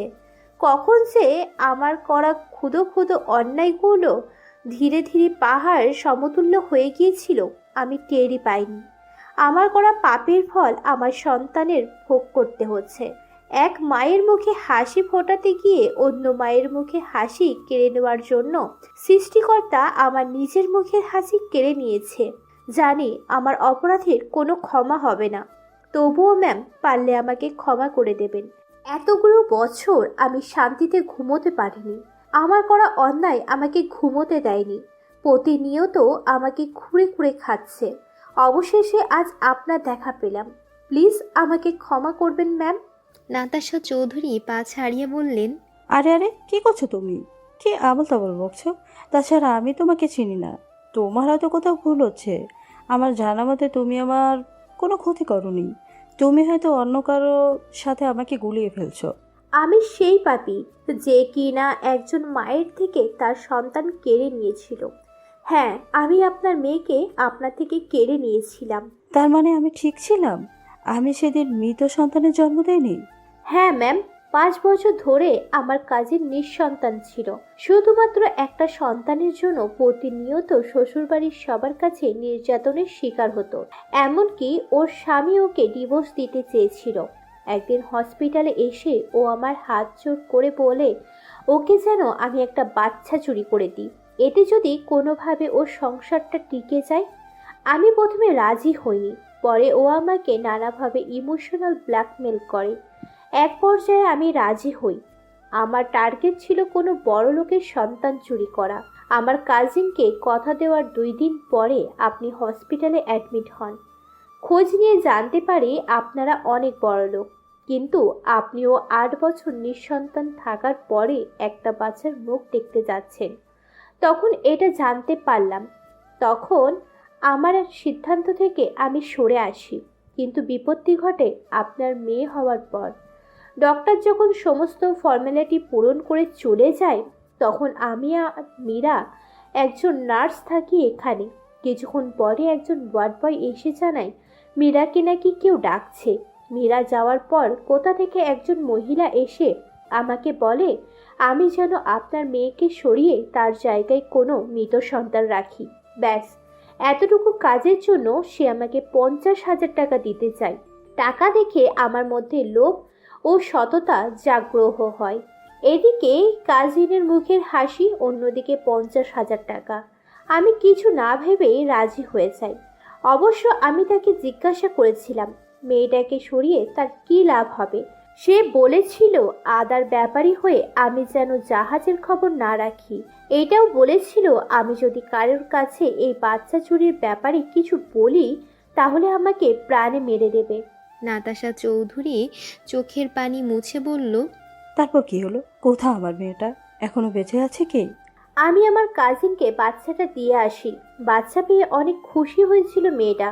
ভেবেছিল হয়তো তার সংসারটা টিকে থাকবে, কিন্তু ওর শ্বশুর বাড়ির কেউ বাচ্চাটাকে মেনে নিতে পারেনি। আমার কাজিন বাচ্চাকে নিয়ে শ্বশুরবাড়ি থেকে বেরিয়ে আসে।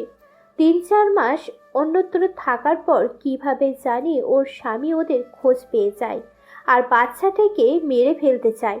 পরে আমার কাজিন বাচ্চাটার জীবন বাঁচাতে কোনো এক বড় লোকের গাড়ির মধ্যে রেখে আসছিল। মুহূর্তের মধ্যে নাতাশা চৌধুরীর মুখে এক চিলতে হাসি ফুটে উঠল। তিনি মনে মনে বললেন, অজন্তাকে যখন পাই তখন ওর বয়সও আনুমানিক 3 থেকে 4 মাস ছিল। আর আশ্চর্যজনক বিষয় হলো মেয়েটা অনেক কান্না করছিল। আর আমি যখন কোলে তুলে নিয়েছিলাম একদম চুপ হয়ে গিয়েছিল। মনে হয়েছিল যেন তার মায়ের কোল খুঁজে পেয়েছে। তার মানে কি অজন্তাই আমার হারিয়ে যাওয়া মেয়ে? এই জন্যই তুই বারবার বেলাকে দোষারোপ করছিস, তাই না? নিজের দোষ বেলার উপর চাপিয়ে দিতে চেয়েছিলি, তাই না রেশমি? কিন্তু তোমার ছোট্ট একটা ভুল আমাদেরকে খুনি পর্যন্ত পৌঁছে দিল। হয় সাহেব, আমি এসব করছি। আমার পোলাডার বড় অসুখ হয়েছে, চিকিৎসার জন্যই মেলা টাকা প্রয়োজন। কত মানুষের কাছে হাত পাচ্ছি, কেউ সাহায্য করে নাই। আর মানুষ সব সময় মানুষের দুর্বলতা খুঁজে, দুর্বলতার সুযোগ নিয়ে সুযোগে সৎ ব্যবহার করে, যেমনটা আমার সাথে করছে। আমি যখন টাকার জন্য হন্যে হয়ে রাস্তায় রাস্তায় বেড়াইছিলাম তখন এক বেড়া আমারে কইলো আমার পোলার অসুখ সারানোর সমস্ত খরচ সে বহন করবে, বিনিময়ে আমার বেলারে জঙ্গলে নিয়ে যাইতে হইব। আপনি নিজেই কোন সাহেব, কোন মা চায় তার কলিজার টুকরোকে চোখের সামনে মরতে দেখতে? আমি কিছু না ভেবেই রাজি হইয়া যায়। ওই বাচ্চাদের যেই বেড়া নিয়ে গেছিল সেই শিশু পাচারকারীদের সাথে জড়িত ছিল। এটা বেলা পরে বুঝতে পারে। বেলা পুলিশে খবর দেওয়ার হুমকি দেয় তাদের, আর তখন বেলাকে তারা একটা বন্ধ কামরায় আটকে রাখে। বেলা অনেক চালাক চতুর ছিল, যার জন্যই সহজে তাদের চোখে ধুলা দিয়ে চলে আসে। এইখানে আসার পর বেলা আপনাদের খবর দিতে চায়, কিন্তু তার আগেই আমি ওকে জঙ্গলে নিয়ে যাই। বাকিটা তো আপনারা জানেন সাহেব। নিজের ছেলেকে বাঁচানোর জন্য খুনের মতো একটা জঘন্য কাজ করতে একটু বিবেকে বাঁধেনি তোমার? তুমি আমাদেরকে বলতে পারতে, আমরা তোমার বাচ্চাটার চিকিৎসা করতাম। আচ্ছা, ওই লোকটা কে ছিল যে বাচ্চাদের নিয়ে গিয়েছিল? আর এসবের পিছনে কে বা কারো রয়েছে, কিছু বলতে পারবে তুমি? এসবের পিছনে একজন বেডি মানুষ আছে সাহেব। তুমি শিওর? হ্যাঁ সাহেব, যে বেড়া বাচ্চাদের নিয়ে গেছিল সে ফোনে করছিল। মা, ওইদিকের সব ঠিকঠাক আছে তো? 2 দিনের মধ্যেই বাচ্চাদেরকে পাচার করে দিব, আর বিনিময়ে আমরা কোটি কোটি টাকা পাবো। এই 2 দিন একটু কষ্ট করে তুমি বাচ্চাদের সামলে রেখো মা। বেড়ার কথা শুনে আমি বুঝতে পারছি এইসবের পেছনে তার মা রইছে। তবে যে রইছে তাকে সে মা ডাকে। মা থাকুক বা বাবাই থাকুক, আমরা ঠিক তাকে ধরে ফেলবো। তবে তুমি যা করছো এর জন্য তুমি শাস্তি পাবে। শাস্তির জন্য প্রস্তুত হও রেশমি। মাঝরাতে কোনো কিছুর শব্দে ঘুম ভেঙে যায় অঙ্কনের। পাশে অজান্তাকে না পেয়ে অনেকটা চিহ্নিত হয়ে যায় অঙ্কন। অঙ্কন নিচে এসেও অজান্তাকে না পেয়ে কি মনে করে ছাদে চলে যায়। ছাদে এসে দেখে কেউ একজন ফিসফিসিয়ে কথা বলছে, যা পুরোপুরি বোঝা যাচ্ছে না। অঙ্কন বোঝার চেষ্টা করে ঠিক কী কথা হচ্ছে। অঙ্কন সামনের দিকে এগিয়ে যেতেই তার কানে বাজে, বাচ্চাকে চৌধুরী মঞ্জিলে রাখা হয়েছে, শুধুমাত্র সকলের অপেক্ষা, তাদের পাচার করে দেওয়া হবে। মুহূর্তের মধ্যে অঙ্কনের পা থমকে যায়। অঙ্কন ভাবতে থাকে, কে হতে পারে এই মহিলা? কণ্ঠস্বরও ভালো করে বুঝতে পারছি না। আমাদের বাড়িতে মহিলার সংখ্যা 4 জন, মম, অজন্তা, সুইটহার্ট আর বেলি। মম বা সুইটহার্ট এখনও এই কাজ করবে না। তাছাড়া মম ড্যাড তো ঘুমোচ্ছে, সুইটহার্টও নাকি অসুস্থ। বেলির রুমের ভিতরে থেকে লক করা দেখে আসলাম, একমাত্র অজান্তের রুমের বাইরে রয়েছে। ও নো, তাহলে কি এসবের পিছনে অজান্ত রয়েছে? অজান্তে করেছে এইসব? সকাল 10টা। চৌধুরী মঞ্জিলের সবাই ব্রেকফাস্ট করছে। এমন সময় ইমতিয়াজ চৌধুরী অঙ্কনকে বলল, হ্যাঁ রে, বাবু কেসটা কত দূর গেল? বাচ্চাদের কোনো খোঁজ পেয়েছিস? অনেক দিন হয়ে গেল এই কেসের ইনভেস্টিগেশন করছিস। হ্যাঁ ড্যাড, শুধু বাচ্চাদেরই খবর পাইনি, এর সাথে যারা যারা জড়িত আছে সবার খোঁজ পেয়ে গেছি। তবে আজ এইখানে এই মুহূর্তে এই কেসের চ্যাপ্টার ক্লোজড হয়ে যাবে। অঙ্কনের কথা শুনে আঞ্জুমারা চৌধুরী বললেন, কি বলছো দাদু ভাই? তার মানে আসল অপরাধী এই চৌধুরী মঞ্জিলে রয়েছে? হ্যাঁ সুইটহার্ট, ড্যাড দুধ কলা দিয়ে কালসাপ পুষেছে। মানুষ কিরকিটির থেকেও ভয়ঙ্কর। ওরা যে পাতায় খায় সেই পাতায় ফোঁটা করে। মানুষকে বিশ্বাস করার থেকে কুকুরকে বিশ্বাস করা ভালো, কারণ মানুষ বিশ্বাসঘাতকতা করলেও কুকুর কখনো বিশ্বাসঘাতকতা করবে না। অঙ্কনের কথার আগামাতা বুঝতে না পেরে নাতাশা চৌধুরী বললেন, তুই ঠিক কি বলতে চাচ্ছিস বাবু? একটু ক্লিয়ার করে বলতো। মানছি তুই একজন সিআইডি অফিসার, তাই বলে তুই বাড়ির লোকদের সন্দেহ করছিস? আমাদেরকে তোর অপরাধী মনে হয়? মম, তুমি খুব ভালো করে জানো আমি কখনো প্রমাণ ছাড়া কথা বলি না। আমি যখন বলিস আসল অপরাধী বাড়িতে আছে, তার মানে নিশ্চয়ই প্রমাণ সঙ্গে করে নিয়ে এসেছি। তাহলে বলছিস না কেন? কে করেছে এসব? কে বা কারা এর পেছনে রয়েছে? অজান্তা। অজান্তার কথা শুনে আঞ্জুমারা চৌধুরীর মুখে হাসি ফুটে উঠল। তিনি বললেন, আমার প্রথম থেকে এই মেয়ের উপর সন্দেহ ছিল, নিশ্চয় ওর টাকার জন্য এসব করেছে। লোভী মেয়ে একটা। দাদু ভাই, তুমি বরং ওকে নিয়ে জেলে ভরে দাও। কত বড় সাহস, সিআইডি অফিসারের বাড়ি থেকে বাচ্চা পাচার করছে। না জানি আরো কি কি অপরাধের সাথে জড়িত আছে এই মেয়ে। আর কত ভালো মানুষের মুখোশ পরে থাকবে সুইটহার্ট? অনেক ভালো অভিনয় করতে পারো তুমি। অমানুষের আড়ালে দিব্যি ভালো মানুষের মুখোশ পরে রয়েছে। তোমার মুখোশ খোলার সময় এসে গিয়েছে তো। এখন ভালো বেলায় তুমি নিজের মুখে সবটা স্বীকার করবে নাকি আমি নিজেই? অঙ্কনের বাকি কথা শেষ হওয়ার আগেই আঞ্জুমারা চৌধুরী তোতলাতে তোতলাতে বলল, এইসব তুমি কি বলছো দাদু ভাই? আমি এসব করছি মানে? এই ইমতিয়াজ, কি বলছে এই ছেলে? মাকে অপমান করছে আর তুমি চেয়ে চেয়ে দেখছো? কেমন ছেলে তুমি? হ্যাঁ তুমি করেছো সুইটহার্ট। কিভাবে পারলে এমনটা করতে? কিসে কম ছিল তোমার? আমি প্রথমে ভেবেছিলাম এই সব কিছু অজান্তা করেছে, কিন্তু যখন ছাদ থেকে নেমে আসি তখন দেখি অজান্তা কিচেনে রয়েছে। তখনই আমার মনে সন্দেহ জাগে। আমি তোমার রুমে গিয়ে দেখি তুমি নেই, বিছানায় বালিশে কাঁথা গায়ে দেওয়া, যাতে কেউ দেখলে মনে করে তুমি এখানে শুয়ে রয়েছো। আর তুমি যেহেতু আগে থেকে অসুস্থ হওয়ার নাটক করেছো, তাই সবাই ভাবছে হয়তো তুমি অসুস্থতার জন্য ভুলে গিয়েছো দরজা লক করতে। তুমি নিজেকে অনেক চালাক মনে করো, তাই না সুইটহার্ট? ওরফে শিশু পাচারকারী দলের লিডার। অঙ্কনের কথা শুনে ইমতিয়াজ চৌধুরী তেড়ে এসে অঙ্কনকে থাপ্পড় দিয়ে বলল, হাউ ডিয়ার ইউ! একটা বাইরের ছেলে হয়ে তোমার সাহস কি করে হলো আমার মাকে অপমান করার? বাইরের ছেলে কথাটা শুনে অঙ্কনের পা থমকে যায়। পুরুষ মানুষের নাকি কান্না করতে নেই, কিন্তু অঙ্কন হাজার চেষ্টা করেও চোখের পানি আটকাতে পারেনি। অঙ্কন নিজেকে সামলে নিয়ে বলল, হ্যাঁ স্যার, আপনি ঠিকই বলেছেন, আমি একটা বাইরের ছেলে, যা আমি আগে থেকে জানি। তবে আপনি এটা ভুলে যাবেন না, আমি একজন সিআইডি অফিসার। আর একজন সিআইডি অফিসারের কাজ সম্পর্কে আপনার নিশ্চয়ই ধারণা আছে। আমি যে মিথ্যা বলছি না তার প্রমাণ এখানে পেয়ে যাবেন মিস্টার ইমতিয়াজ চৌধুরী। অঙ্কন একটু দূরে গিয়ে ঈশানকে কল করে বলল, ঈশান, বাচ্চাদের নিয়ে এসো। জি স্যার। 5 মিনিট পরে ঈশান বাচ্চাদের নিয়ে এলো। বাচ্চাদের দেখে সবাই যতটা না অবাক হয়েছে তার থেকে বেশি অবাক হয়েছে বাচ্চাদের এই চৌধুরী মঞ্জিল থেকে বের হতে দেখে। ইমতিয়াজ চৌধুরী এসে আঞ্জুমারা চৌধুরীকে বললেন, তার মানে সব সত্যি? তুমি এসব করেছো মা? আমার ভাবতেও ঘৃণা হচ্ছে তুমি আমার মা। আমি একজন অপরাধীর সন্তান। সবটা যখন জেনে গেছো তাহলে এটাও জেনে রাখো, আমি তোর মা না। মানে কি বলছো তুমি? তোমার বাবা ইশাক ড্রাইভার ছিল আমার স্বামীর আতিকুরের। একটা অ্যাক্সিডেন্টের সময় তোমার বাবাকে বাঁচাতে গিয়ে আমার স্বামী ঘটনাস্থলে মারা যায়। আতিকুরের মৃত্যুতে আমি আমার 10 বছরের ছেলে আব্দুল্লাহ দিশাহারা হয়ে পড়ি। ইসাক ছিল অনেক দয়ালু, সে আমাকে আর আব্দুল্লাহকে এই চৌধুরী মঞ্জিলে নিয়ে আসে। এখানে এসে আমার রাজরানী হওয়ার স্বাদ জাগে। তোমার মাকে দু চোখের বিষ মনে হতো আমার। আমি একদিন সুযোগ বুঝে তোমার মায়ের খাবারে ঘুমের ওষুধ মিশিয়ে দেই, আর তোমার মা ঘুমিয়ে পড়লে তাকে বালিশ চাপা দিয়ে মেরে ফ্যানের সাথে ঝুলিয়ে দিয়ে আত্মহত্যা নামে চালিয়ে দেই।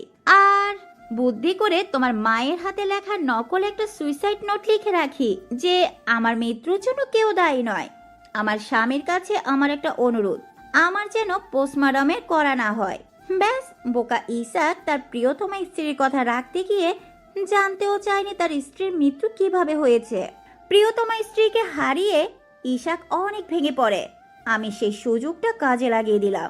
আমি তাকে নানাভাবে বোঝানোর চেষ্টা করলাম সে যেন সব ভুলে নতুন জীবন শুরু করে। তুমি তখন খুব ছোট। ইশাককে বললাম তোমার জন্য একটা নতুন মা প্রয়োজন, না হলে তুমি মানুষের মতো মানুষ হতে পারবে না। এতে ইশাক রাজি হয় না। ইসাক বলে দ্বিতীয় কোনো নারীকে তার জীবনে গ্রহণ করবে না। সে একাই তোমাকে বাবা মায়ের স্নেহ ভালোবাসা দিয়ে বড় করবে। পরে আমি তোমাকে ব্যবহার করি, নানাভাবে তোমাকে নিজের আঘাত করে নিজেই সারিয়ে তুলি। তোমার বাবার সামনে প্রমাণ করি আমি তোমার মা হওয়ার যোগ্য। ইসাককে অনেক বোঝানোর পরে তোমার কথা ভেবে তোমার বাবা আমাকে বিয়ে করে। তারপর সুযোগ বুঝে তোমার বাবাকেও মেরে দেই আমি। ছি ছি ছি! এত নিচু তুমি! মনে হচ্ছে তোমার মুখে থুতু ছুঁড়ে মারি। কিভাবে পারলে এতগুলো মানুষের বিশ্বাস নিয়ে খেলতে? শুধুমাত্র তোমার জন্য আমার ছেলেটাকে আমি ভুল বুঝেছি, তাকে বাইরের ছেলে উপাধি দিয়েছি, এমনকি তাকে থাপ্পড় দিতেও আমার হাত কাঁপেনি। এই মুহূর্তে আমার মনে হচ্ছে তোমাকে ফাঁসির দড়িতে ঝুলিয়ে দিতে পারলে আমার মনে শান্তি লাগতো। অঙ্কন বলল, আপনি চিন্তা করবেন না স্যার, সে একজন খুনি ও পাচারকারীদের লিডার। ফাঁসির দড়ি তার জন্য বরাদ্দ রয়েছে। ও সুইটহার্ট, একটা কথা বলতে ভুলে গিয়েছিলাম, তুমি একা ফাঁসি দড়িতে চলবে না। তোমার আদরের ছেলে আব্দুল্লাহ, যার জন্য এত কিছু করেছো তুমি, সে আব্দুল্লাহ তোমার ছেলে ফাঁসির দড়িতে চলবে। আমি আমার দোষ স্বীকার করে নিয়েছি। প্লিজ আমার ছেলেটাকে ছেড়ে দাও। ও তো কোনো খুন করেনি, ও শুধুমাত্র আমার সঙ্গ দিয়েছে। ওকে প্লিজ ছেড়ে দাও। কেউ ছাড়া পাবে না। তুমি না মা? কেমন মা তুমি? মায়েরা সন্তানের সঠিক শিক্ষা দেয়, আর তুমি নিজে হাতে অপরাধী তৈরি করেছো। অপরাধ করার আগে তোমার ভাবা উচিত ছিল এর ফল কেমন হবে। এখন যাও 14 শিকের মধ্যে গিয়ে মা ছেলে মেলে কোটি টাকার হিসাব করো। চলো সুইটহার্ট। 1 মিনিট দাদু ভাই, জীবনে কখনো ভালো কাজ করিনি আমি। পাপের সাগরে ডুবে থেকেছি, আর তার ফলস্বরূপ ফাঁসির দড়ি আমার জন্য অপেক্ষা করছে। জীবনের এই অন্তিম সময়ে এসে অন্তত একটা ভালো কাজ করে যেতে চায়। নাটক না করে যা বলার তাড়াতাড়ি বলো। আঞ্জুমারা চৌধুরী নাতাশার কাছে এসে পা জড়িয়ে ধরে বলল, আমাকে তুমি ক্ষমা করে দিও, আমি তোমার জীবন থেকে সমস্ত সুখ কেড়ে নিয়েছি। নাতাশা চৌধুরী পা ছাড়িয়ে নিয়ে বলল, নাটক বন্ধ করুন প্লিজ। বাবু, এই মহিলাকে নিয়ে যা। আমার সহ্য হচ্ছে না এই মহিলাকে। চলো তো, আমি যাবই বৌমা, তবে যাওয়ার আগে একটা কথা বলতে চাই। হ্যাঁ বলুন, আর কি কি চমকদার বাকি আছে? এমনিতেই অনেক চমকপ্রদ কথা শুনিয়েছেন, আর কিছু শোনার ইচ্ছা হচ্ছে না। তবুও শেষ ইচ্ছে বলে কথা, বলুন কি বলতে চান। অজান্তা তোমার হারিয়ে যাওয়া মেয়ে বৌমা। এখনই কি বললেন আপনি মা? আবার বলুন। অজান্তাই তোমার হারিয়ে যাওয়া মেয়ে। তুমি সেদিন মৃত সন্তানের জন্ম দাওনি। আমি চাইনি তোমার কোনো উত্তরাধিকার পৃথিবীর আলো দেখুক। তাই তো সেদিন তুলিকে দিয়ে তোমার মেয়েকে সরিয়ে তাহার জায়গায় মৃত ছেলে রেখে দেই। কিন্তু তুলির কাজিন গাধাটা আর কোথাও ওকে রাখার জায়গা পায়নি। মরতে মরতে এই চৌধুরী মঞ্জিলে রেখে যায়। আর তুমিও অন্যের সন্তান মনে করে নিজের সন্তানকে কোলে পিঠে করে বড় করো। যাই হোক, অনেক ক্ষতি করেছি তোমাদের। এখন তো আর আমি থাকছি না। আই হোপ তোমরা সুখে শান্তিতে বসবাস করতে পারবে। নাতাশা চৌধুরী এসে অজান্তাকে জড়িয়ে ধরে চোখে মুখে অজস্র চুমু দিয়ে বলল, তার মানে আমার ধারণা সঠিক ছিল। একজন মা কখনো তার সন্তান চিনতে ভুল করে না। তুই অজান্তা নোস মা, তোরও পরিচয় আছে। তুই এই চৌধুরী মঞ্জিলের একমাত্র রাজকন্যা। তুই আমার আর ইমতিজাজের মেয়ে। বলে অজান্তাকে বুকের সাথে মিশিয়ে নিলেন নাতাশা চৌধুরী। এই জন্যই আমি তোমার গায়ে মায়ের গন্ধ পেতাম, তোমার প্রতি টান অনুভব করতাম। তুমি আমার মাথায় হাত বুলিয়ে দিলে আমার সারাদিনের ক্লান্তি দূর হয়ে যেত, কারণ তুমি যে আমার মা, আমার শান্তির জায়গা। ইমতিয়াজ চৌধুরী এসে বলল, জানিস মা, আমি তোকে দেখে সবসময় আফসোস করতাম, এই ভেবে যে তুই আমার নিজের মেয়ে হলি না কেন। আজ যখন জানতে পারলাম তুই আমার নিজের মেয়ে, তখন মনে হয়েছিল পৃথিবীর সমস্ত সুখ আমার হাতের মুঠোয় চলে এসেছে। কিন্তু একটা বিষয় আমাকে কুরে কুরে খাচ্ছে। আমি বুঝতে পারছি না বাবুর সামনে কিভাবে দাঁড়াবো।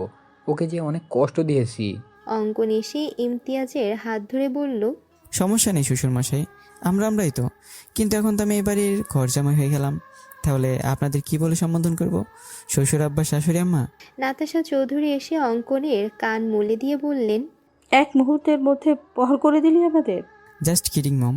দেখ বাবু, যা হবার হয়েছে। আমি চাই তোরা নতুন করে তোদের জীবন শুরু কর। এবার দেখিস আমরা সবাই সুখে শান্তিতে থাকবো। ফুলে সজ্জিত বিছানায় এক হাত ঘোমটা টেনে বসে রয়েছে অজান্তা। এই তো কয়েক মাস আগে এইরকম ফুলে সজ্জিত বিছানা থেকে তাকে টেনে নামিয়ে দেওয়া হয়েছিল। হাজারো অপমান করা হয়েছিল, কিন্তু সেই অপমানের পেছনে লুকিয়েছিল হাজারো রহস্য, অপ্রকাশিত ভালোবাসা। অজান্তার পুরনো কথা মনে করে চোখ থেকে পানি গড়িয়ে পড়ল। অজান্তা চোখের পানি মুছে দেখে অঙ্কন এসেছে। অঙ্কন এসে বলল, আমি তো এই বাড়ির ঘর জামাই হয়ে গেছি রে অজান্তা। এখন সব কিছু তোর রাজত্বে চলে গেছে।